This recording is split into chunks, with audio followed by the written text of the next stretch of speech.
درود به شما دوستان عزیز، خوش اومدین همگی به کانال یوتیوب من. امروز در خدمتتون هستم با پارت دوم از آموزش بسیار زیبا پتو گل ناویا.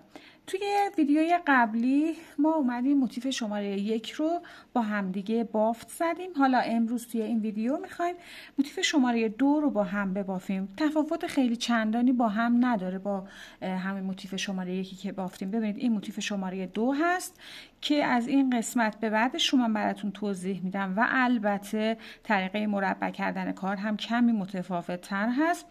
و موتیف شماره 3 که با توضیح کامل متوجه میشید که به چه شیوه بافته میشه و در ادامه هم که برگ‌های بسیار زیبامون رو میبافیم و اون رو تبدیل به موتیف مربع میکنیم. خب بریم با هم دیگه آموزش رو داشته باشیم. همه توضیحات در ویدیوی قبلی دوستان گفته شده، میتونید مراجعه کنید، ابتدای ویدیو اونا رو داشته باشید. لینک ویدیوی قبلی رو هم براتون تو قسمت توضیحات میگذارم، میتونید اونجا مراجعه کنید و بتونید راحت اون رو پیدا کنید. قبل از اون ممنون میشم تا یادتون نرفته ویدیو رو لایک کنید و کانال رو حتما سابسکرایب داشته باشید تا آموزش های جدید ما رو از دست ندید. و در آخر هم ممنون میشم که ویدیوها رو فقط و فقط در کانال یوتیوب دنبال بفرمایید. بریم با هم دیگه برای پارت دوم این آموزش زیبا. خب ما برای بافت موتیف شماره 2 مون دوستان باید تا پایان رج پنجم رو مثل الگوی موتیف شماره 1 ببافیمش. لینکش رو همونطور که گفتم این بالا قرار میدم، میتونید توی دیسکریپشن یعنی همون قسمت توضیحات هم نگاه کنید و خیلی راحت اون رو پیدا بفرمایید. خب ما تا پایان رج پنجم اومدیم موتیفمون رو بافتیم. حالا از رج ششم به بعد میشه موتیف شماره 2. من چون اینجا نمیخوام رنگم رو عوض کنم میام برای بسته بافتم بسته از پشت میزنم. اگه شما هم نمیخواید عوض کنید رنگتون رو، اگه عوض میکنید که گره بزنید و نخ جدید رو وصلش کنید. خب میام این قسمت روی این پایه رها شده قلاب از پشت بافت وارد میشم و یک پایه کوتاه میبافم و 3 زنجیره میزنم. توی موتیف 1 میومدیم روی بافت، ولی توی این موتیف شماره 2 همه بافت ها از این زیر هستش. توی این رج یک پایه کوتاه 3 زنجیره، پایه کوتاه رها میشه، دوباره قلاب از پشت وارد میشه، یک پایه کوتاه 3 زنجیره و الگو رو به این صورت تکرارش میکنیم. یک پایه کوتاه 3 زنجیره و به این صورت ادامه میدیم تا یه حالت ایستاده‌ای به خودش میده و اون رو تکرارش میکنیم تا به انتهای رج برسیم. در آخر رج میم بست میزنیم روی اولین پایه کوتاهی که بافته بودیم 1 زنجیره و نخمون رو اینجا کاتش میکنیم. شروع رج هفتم دوستان، رج هفتم و هشتم هم مثل موتیف شماره 1 بافته میشه. حالا من براتون میگیرم که بعدش میریم برای مربع کردن. 3 زنجیره میزنیم به عنوان یک پایه بلند و همونجا 3 تا پایه بلند دیگه میبافم. دیگه راحت باشید تا پیش نچرخید. من این آموزش این رج هفتم هشتم رو هم براتون اینجا میذارم و یک ذرتی میبافیم. 3 زنجیره میزنیم، میایم توی فضای زنجیره بعدی تکرارش میکنیم با 4 تا پایه بلند یک پایه ذرتی میبافیم. به این صورت بست میزنیم به اولین پایه بلند 3 زنجیره و به همین صورت دور تا دور کارمون توی همه فضاهای زنجیره‌ای هر کدوم یک پایه ذرتی میبافیم و 3 زنجیره به عنوان فاصله میزنیم. کاملش کنیم. بعد از اینکه رج رو به اتمام رسوندیم میایم درون اولین پایه ذرتی که بافته بودیم یک پایه بست میزنید. دوستان شما میتونید همچنان رنگتون رو عوض کنید و رنگ‌های دیگه استفاده کنید، ولی من میخوام کلا دیگه از این به بعدش با رنگ زمینه بافتم برم. خب برای شروع رج هشتم توی موتیف دوم هستیم. اینایی که میگم دوستان توی موتیف سوم هم تکرار میشه، یک کوچولو تفاوت داره که در آخر بهتون میگم موتیف سوم رو. حالا فعلا گیج نشیم، با یک بست وارد فضای زنجیره‌ای میشیم. 1 2 3 زنجیره به عنوان اولین پایه بلند و توی همون فضا 3 تا پایه بلند دیگه میبافیم که با 3 زنجیره بشه 4 تا پایه بلند و تکرارش میکنیم. توی همه فضاهای زنجیره‌ای 4 تا پایه بلند میبافیم. ذرتی ها هم که بهشون کار نداریم و به همین صورت دور تا دور کارمون اون رو تکرارش میکنیم.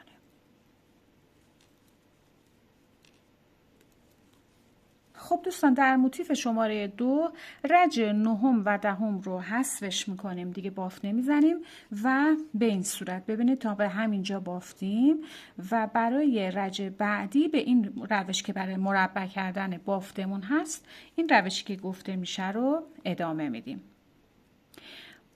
با رنگ زمینه شروع به کار میکنیم.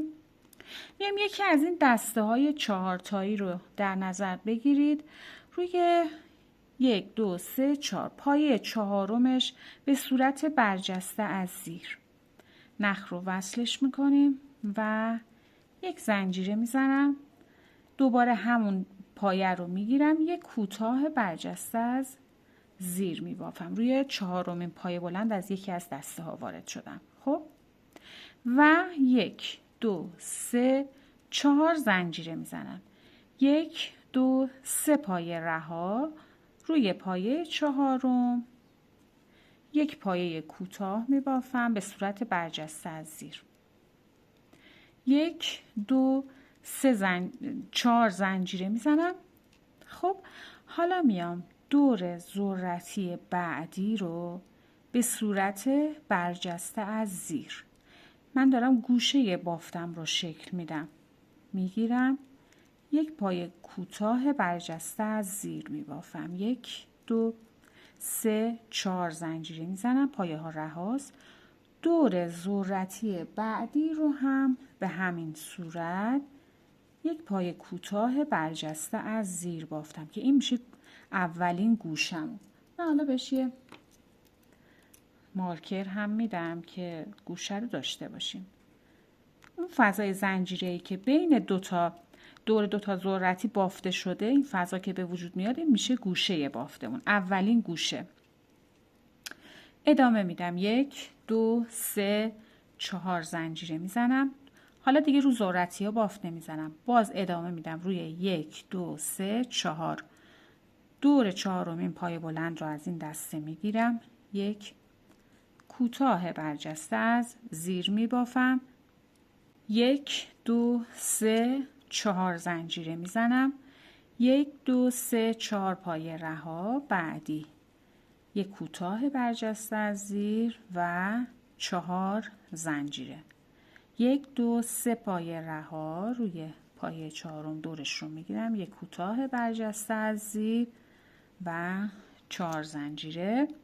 4 بار تکرار کردم. از بعد از این ذرتی که بافتی، دور ذرتی رو بافتیم، باید 4 بار تکرار کنیم. 1 2 3 یک بار دیگه هم تکرار. 1 2 3 4 یک کوتاه برجسته از پشت و 4 زنجیره. ببینید دوستان، این کوتاهی که دور ذرتی بافتیم که هیچ، از اون به بعد باید 1 2 3 4 تا پایه کوتاه بافته باشیم. خب حالا ادامه میشه گوشه دوم بافت من، به این صورت که دوباره دور ذرتی بعدی یک کوتاه برجسته از زیر و 4 زنجیره. ذرتی بعدی به همون صورت یک کوتاه برجسته از زیر، 4 زنجیره میشه گوشه دوم. پس بهش مارکر میدم و این الگو رو باید تکرار کنم. ببینید پشت بافتمون رو، گوشه اول، گوشه دوم.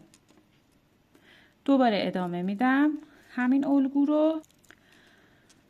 1 2 3 4 پایه رها میشه، بعدی یک کوتاه برجسته از زیر، 4 زنجیره. 1 2 3 پایه رها، بعدی یک کوتاه برجسته از زیر، 4 زنجیره، 1 2 3 4 3 پایه رها. بعدی یک کوتاه برجسته از زیر، 4 زنجیره و الگو همونطور که گفتم دوستان تکرار میشه.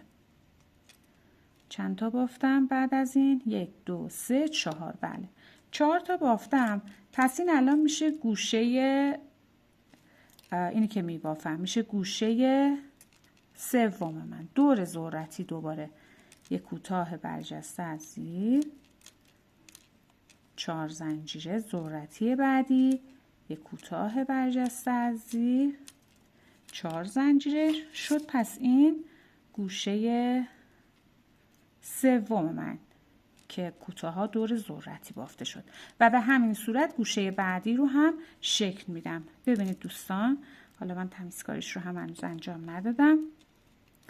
گوشه ها رو ببینید، این گوشه بافته شده، گوشه بعدی هم به همین صورت.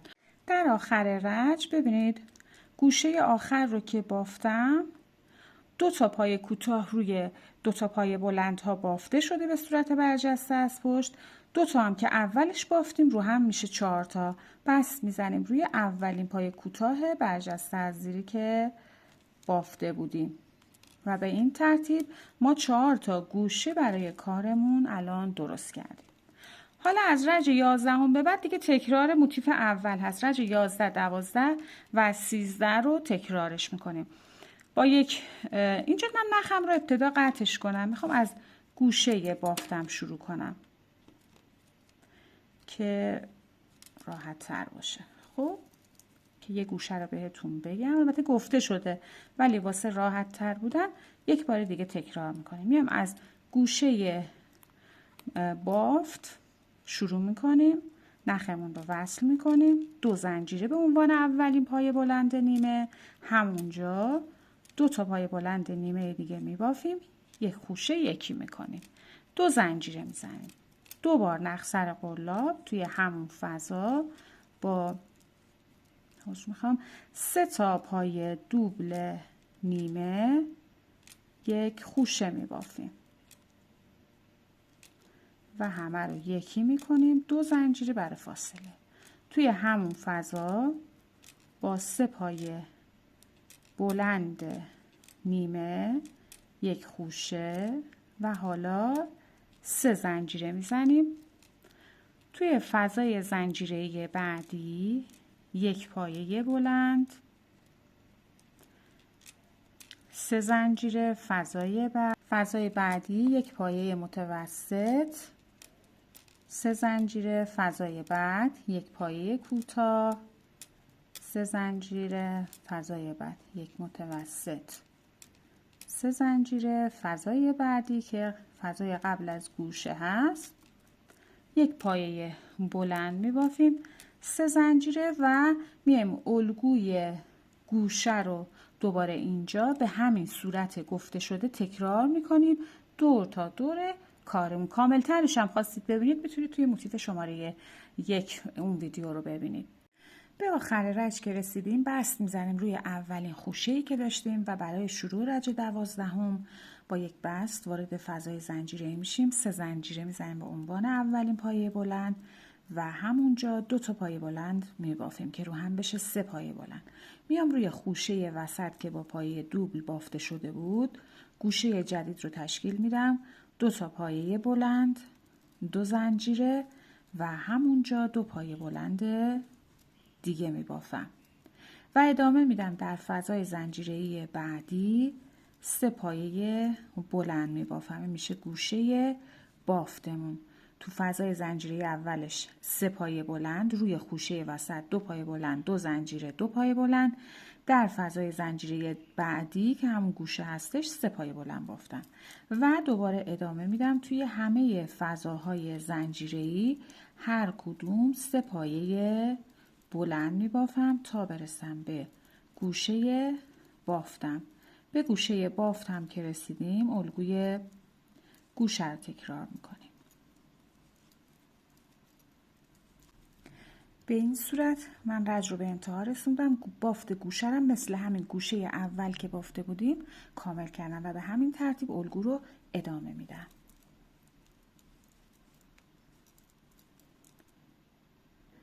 به انتهای رج که رسیدیم بست میزنیم روی سومین زنجیره شروع رج و برای شروع رج 13 و رج پایانی 3 زنجیره به عنوان اولین پایه بلند و روی هر کدوم از پایه ها یک پایه بلند می بافیم تا برسیم به گوشه بافتمون. به گوشه بافتمون که رسیدیم بافت گوشه میریم با 2 تا پایه بلند، 2 زنجیره و همونجا 2 پایه بلند دیگه می بافیم و از روی اولین پایه بلند شروع به بافت میکنیم. روی هر کدوم از پایه ها یک پایه بلند می بافیم و به این صورت رج رو به انتها می رسونیم. در گوشه هم که بافت گوشه رو تکرارش میکنیم به این صورت. خب اون رو ادامه میدیم دوستان تا انتهای رج که بافتمون کامل بشه و یک موتیف به این صورت ما خب ببینید عزیزان، برای موتیف شماره 3 ما درست مثل موتیف شماره 1 میریم، با این تفاوت که میایم تا انتهای رج 5 میبافیم و رج 6 رو دیگه حذفش میکنیم. پس تا رج 5 بافت میزنیم طبق الگوی موتیف شماره 1، رج 6 رو حذفش میکنیم و از رج بعدی میایم ذرتی ها رو توی فضاهای زنجیره‌ای بافت میزنیم و ادامش رو مثل همین موتیف شماره 2 پایه بلند ها رو میبافیم. پس به این صورت میشه. پس شد موتیف شماره 1، موتیف شماره 2 و موتیف شماره 3 که یک تفاوت خیلی کوچیکی داشت نسبت به موتیف شماره 2. حالا بریم با هم دیگه برای شروع بافت موتیف شماره 4. برای شروع موتیف شماره 4 موتیف برگ ها یک گره سر قلابمون میزنیم، شروع به بافت زنجیره میکنیم و 1 2 3 4 5 6 7 8 9 10 11 12 13 14 تا زنجیره میزنم و در ادامه زنجیره 14 رو که رها میکنم میام از زنجیره 13 2 تا پایه کوتاه توی این زنجیره میبافم. یک جا بافتم. 2 تا پایه بعد هر کدوم یک پایه کوتاه تک، 1 و 2. 3 پایه متوسط، 1 2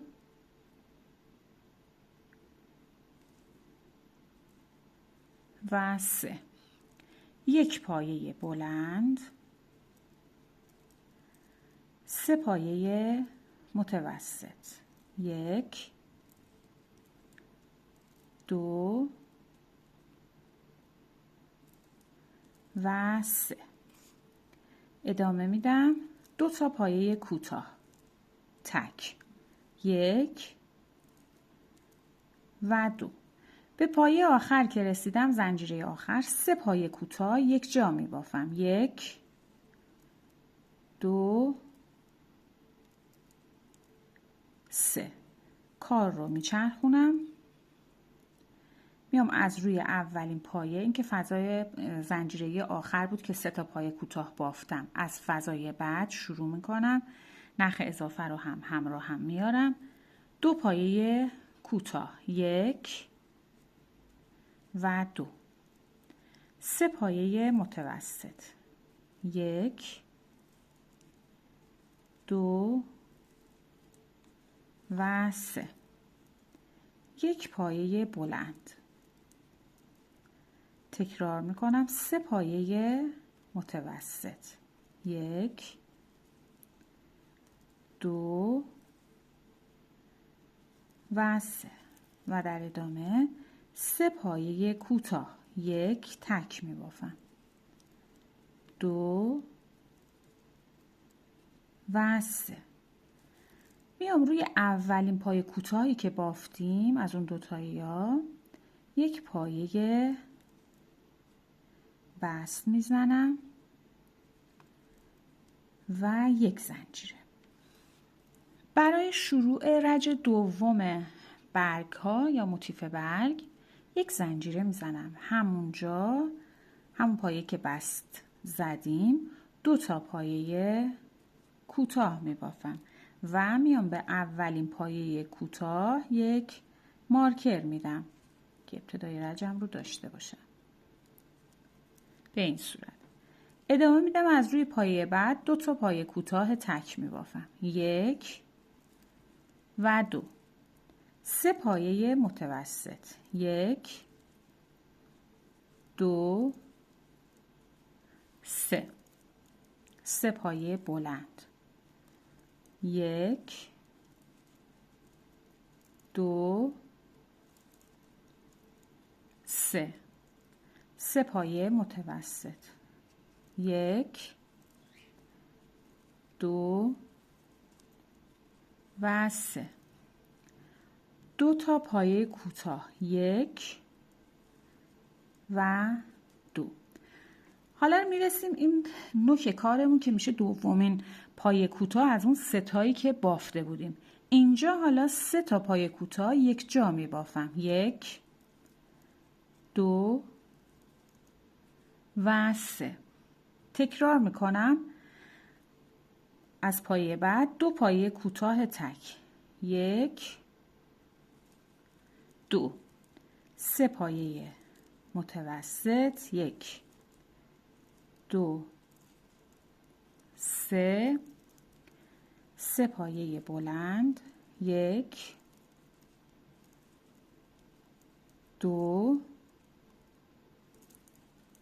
3. 3 پایه متوسط، 1 2 و 3. 2 پایه کوتاه، 1 و 2.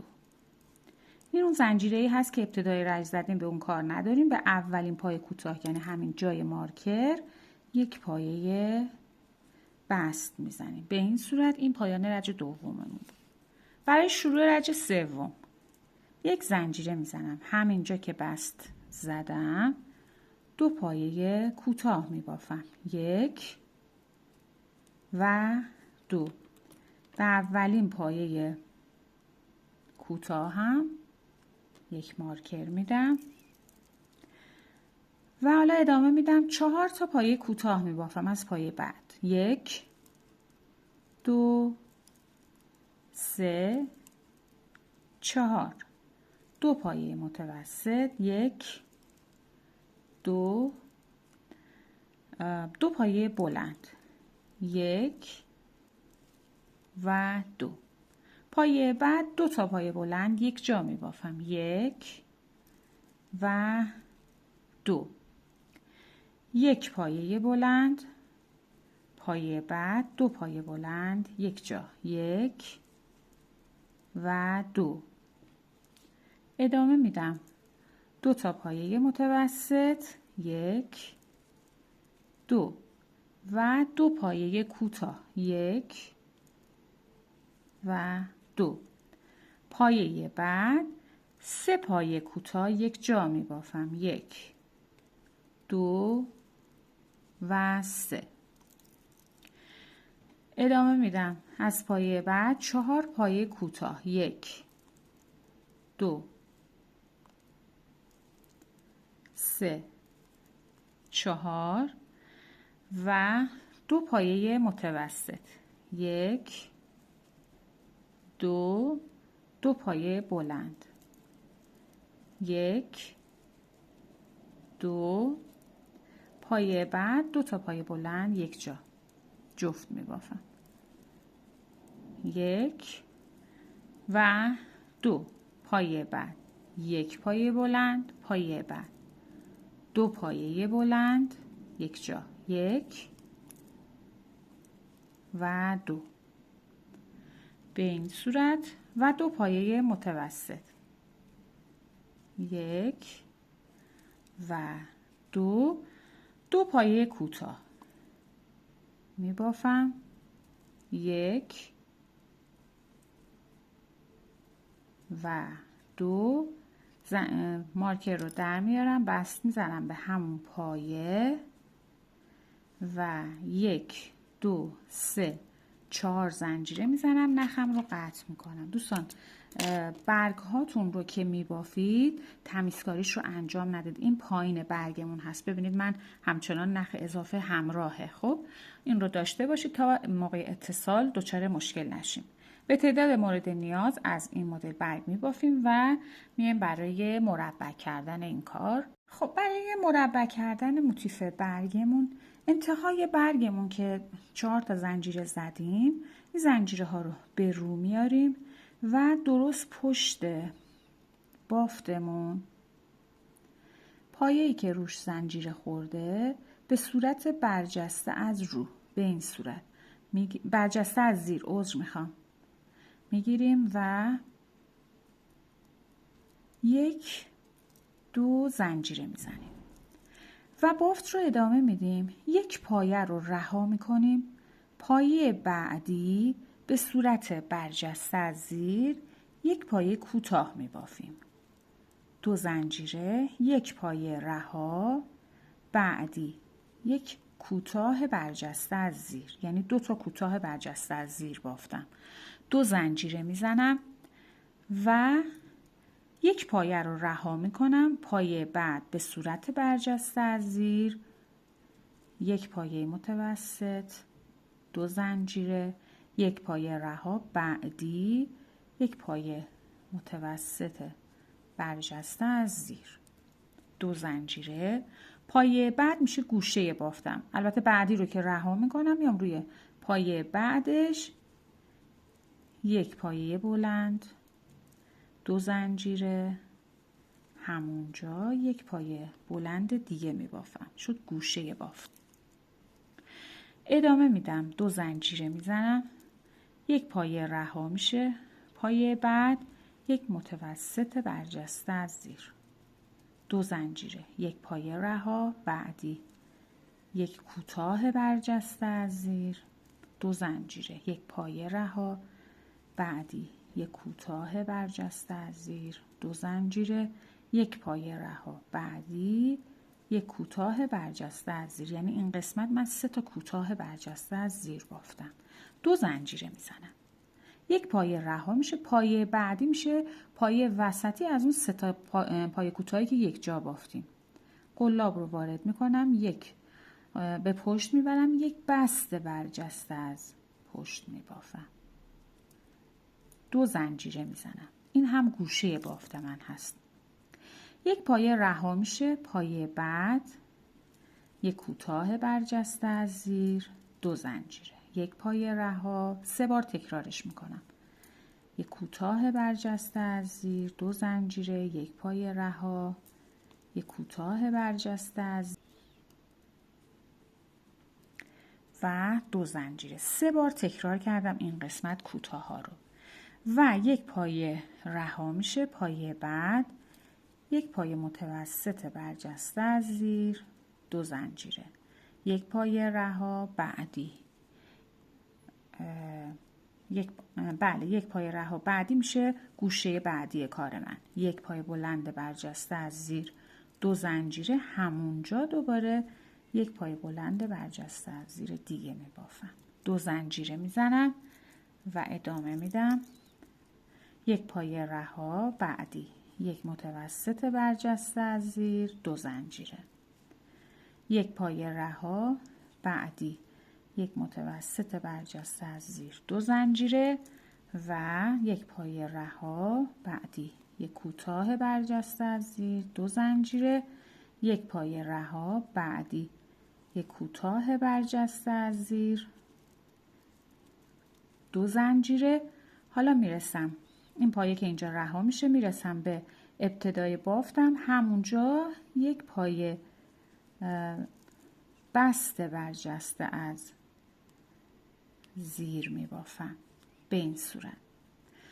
ما 1 2 3 4 تا گوشه داریم که 2 به 2 گوشه ها با هم مثل هم بافته میشه، یعنی هر 4 تا گوشه به یک شکل بافته نمیشه، روبروی هم دیگه مثل هم هست. خب حالا ببینید ما این بالای بافت 2 تا فضای زنجیره‌ای داریم، 1 و 2.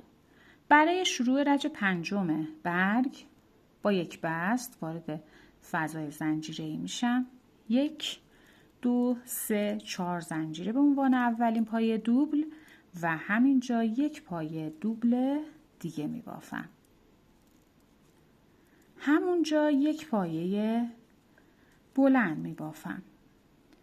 میام توی فضای بعدی 2 پایه بلند یک جا بافت میزنم. فضای بعد 3 پایه بلند، یکی در میان حالا تکرار میشه. 1 2 و 3.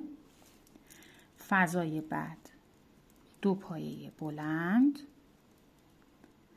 و فضای بعدی که قبل از گوشه هست 3 پایه بلند می بافم به این صورت.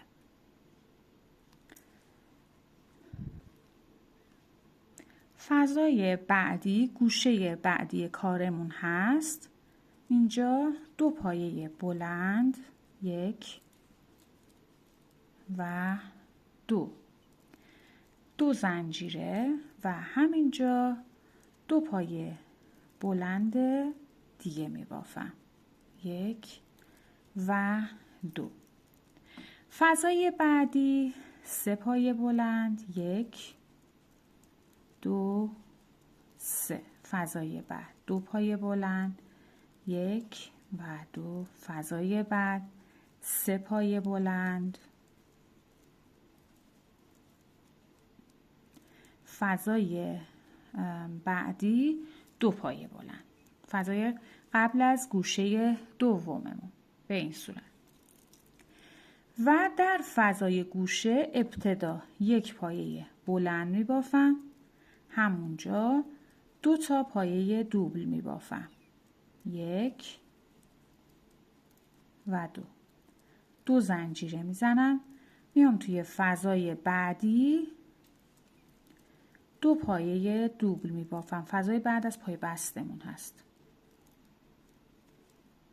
همونجا یک پایه بلند می بافم و تکرار از اول رچ هست.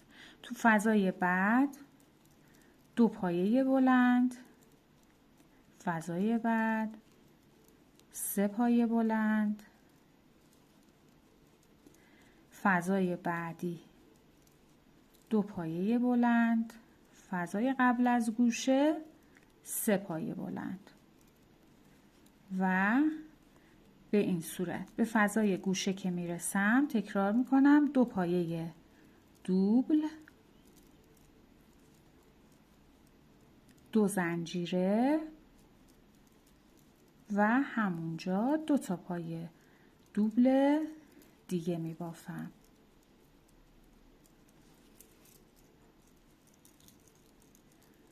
ادامه میدم. فضای بعدی 3 پایه بلند، یکی در میان اون رو تکرار میکنم تا به گوشه برسم. بعدی 2 پایه بلند، 3 پایه بلند، 2 پایه بلند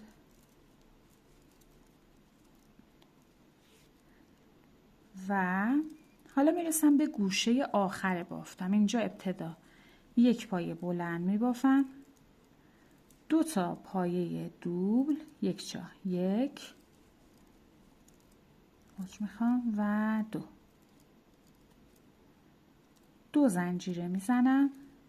میام روی زنجیره 4م یک پایه بست میزنم، 1 زنجیره نخم رو کاتش میکنم به این صورت.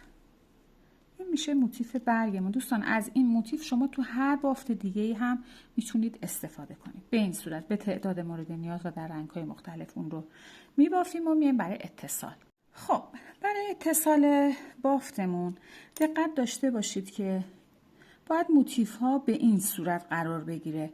یعنی این 4 تا زنجیره که زدیم این 2 تا کنار هم دیگه بیفته. ببینید به این صورت. من یه دونه رو بزرگتر اتصالش دادم. ببینید به این صورت هست. گوشه ها روبروی هم دیگه قرار میگیره. دقت کنید که اشتباه نشه. سوزن مخصوص کانوامون رو نخ میکنیم. جاشون رو که مشخص کردیم، اینا روی بافتمون هست، میاریم به رو، یعنی پشتش حالا میفته سمت ما. خب و میام از این قسمت پشت بافت است. ابتدا سوزنم رو وارد میکنم، جاش رو فیکسش کنم و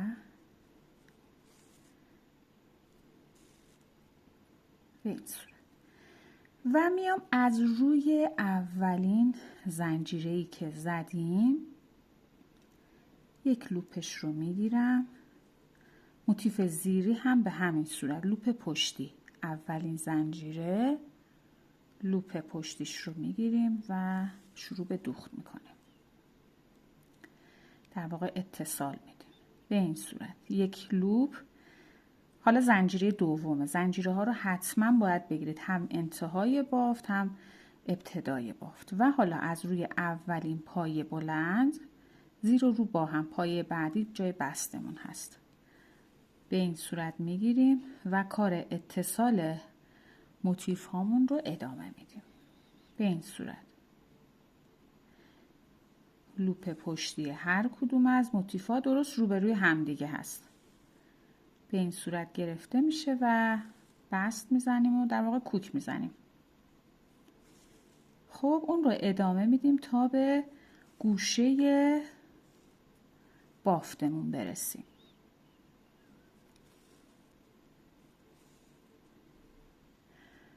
خب به گوشه که میرسیم دونه آخر رو گرفتم، پایه آخر، و حالا اولین زنجیره به اولین زنجیره موتیف زیری، زنجیره دوم به همین صورت میگیریم و اتصال میدیم.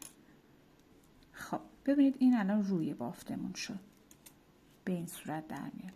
حالا میخوام 2 تا موتیف بعدی رو بیارم و اتصالش بدم. من تمیزکاری این رو انجام بدم.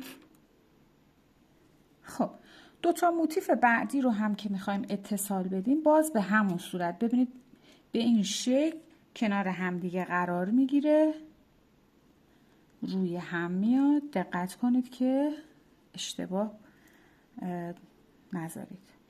خب من اینجا الان کوک آخر رو که زدم، دوباره برمیگردم توی همین فضای زنجیره‌ای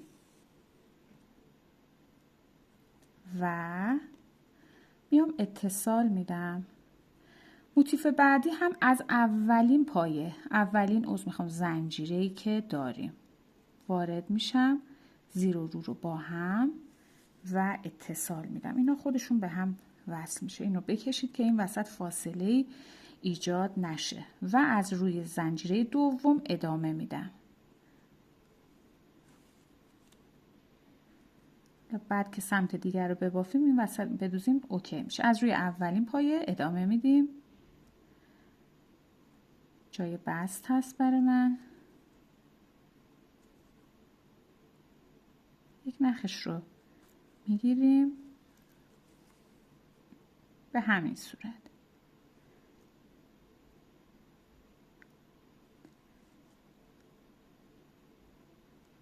لوپ پشتی و اتصال،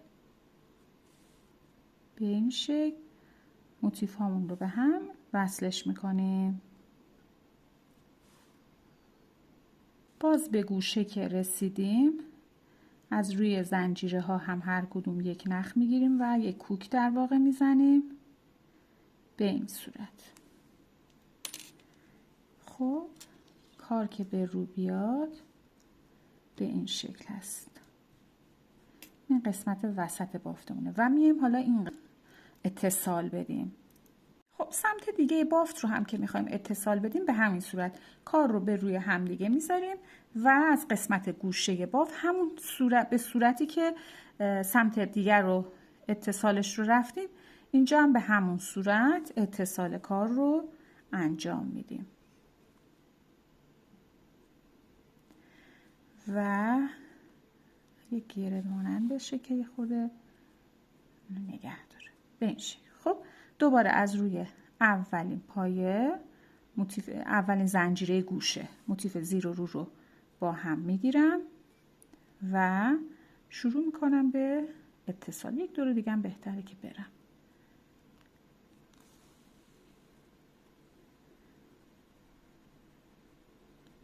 دو تا زنجیره داشتیم دیگه توی فضای زنجیره گوشه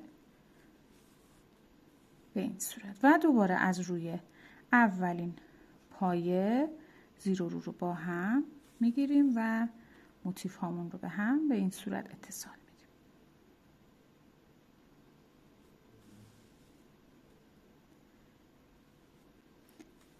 ادامه میدیم اون رو و به قسمت وسط کارمون که میرسیم جای اتصال موتیف هامون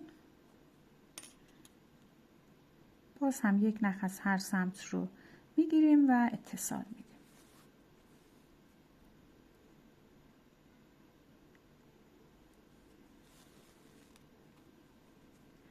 و ادامه میدیم اون رو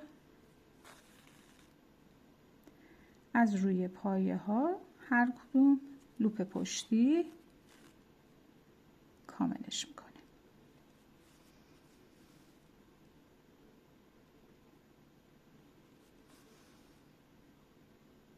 خب برای اینکه موتیف گلمون رو به موتیف برگ‌ها اتصال بدیم، روش اتصال دوستان یکی از هیچ تفاوتی نداره. این روی بافتمون هست، هر دوتا موتیف به رو میاریم و البته سعی میکنم از سمت برگ‌ها به بافم چون اینجا رو میخوام داشته باشم. باز دوباره به همون صورت قلاب رو ابتدا وصلش میکنیم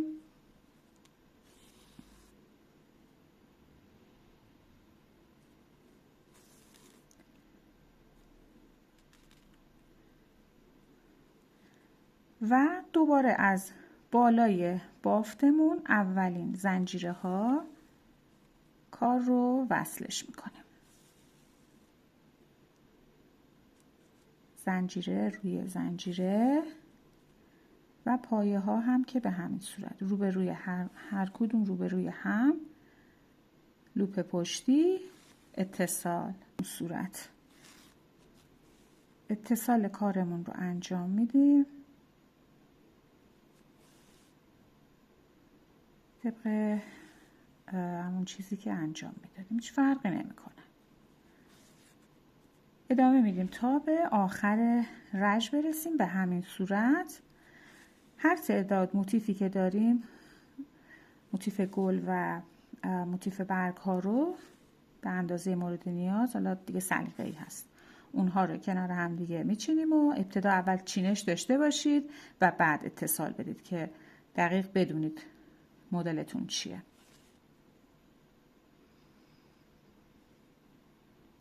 ببینید دوستان اتصالمون بسیار تمیز و زیبا هم شده به این شکل.